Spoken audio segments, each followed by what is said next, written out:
નમસ્કાર મિત્રો, પેરના ન્યૂઝમાં આપનું સ્વાગત છે। આજ રોજ માતર તાલુકાનું લીંબાસી પોલીસ સ્ટેશનના વિસ્તારમાં દારૂની મહેફિલ કરતા ઝડપાયા। લીંબાસી પોલીસને બાતમીના આધારે પેકેજિંગ કંપનીમાં દરોડા કર્યા।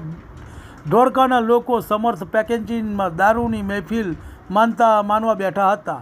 વિદેશી પાસ પરમિટ વગરનો દારૂ અને બિયરની મહેફિલ માની રહ્યા હતા। પોલીસ દ્વારા પાસ પરમિટ વગરની દારૂની બોટલ, બિયર, સ્કોર્પિયો ગાડી, એક્ટિવા સહિતનો મુદ્દામાલ ઝડપાયો।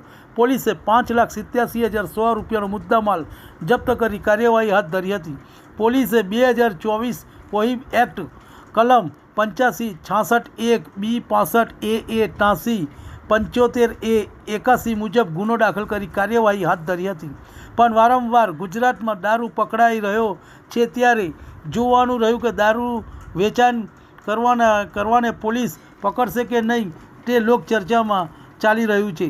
રિપોર્ટ રવિ સાધુ। તમને અમારા સમાચાર પસંદ આવ્યા હોય તો લાઇક, શેર, બેલ આઇકોન અને સબસ્ક્રાઈબ કરો।